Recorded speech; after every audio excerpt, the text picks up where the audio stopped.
శ్రీ మహాగణాధిపతయే నమః. మహాసరస్వత్యై నమః.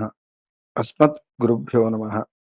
మన భవ మంత్ర ఛానల్లో ఈ రోజున మనం తెలుసుకోబోయే విషయం ఏమిటయ్యా అంటే, శుక్రవారము అమావాస్య రేవతి నక్షత్రంతో కూడింది. అంటే బుధ నక్షత్రంతో కూడినటువంటి అమావాస్య శుక్రవారము 17వ తారీఖు ఏప్రిల్ రోజున వస్తున్నది. ఎవరికైతే ఆర్థికంగా బాగోలేదో వారు ఒక లక్ష్మీదేవి పటం తీసుకోవాలి. ఆ పటం ఎలా ఉండాలయ్యా అంటే, మనం ఇంతకు ముందు వీడియోల్లో చెప్పాం. 2 ఏనుగులు ఆ లక్ష్మీదేవిని ధనంతో కానీ బంగారంతో కానీ అభిషేకం చేస్తున్నట్టుగా ఉండాలి.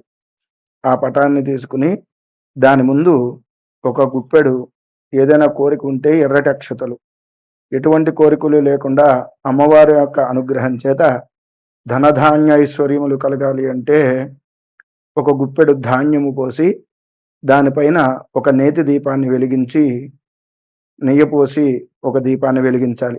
వెలిగించినటువంటి దీపంలో లక్ష్మీదేవిని భావిస్తూ లక్ష్మీ అష్టోత్తర శతనామముని కానీ, లేదా మీకు ఏదైనా ఒక లక్ష్మీ మంత్రం తెలుసుంటే లక్ష్మీ మంత్రముని కానీ, లేకపోతే లక్ష్మీనారాయణాయ నమః అని కానీ జపం చేస్తే మంచి ఫలితములు కలుగుతాయి. లక్ష్మీ అష్టోత్తరం అయితే 108 సార్లు చేయాలి. అలా వీలు పడినటువంటి వాళ్ళు యథాశక్తిగా చేయడం మంచి ఫలితాన్ని కూడా ఇస్తుంది. అలాగే లక్ష్మీ మంత్రం జపం చేస్తే 1000 సార్లు జపం చేయాలి.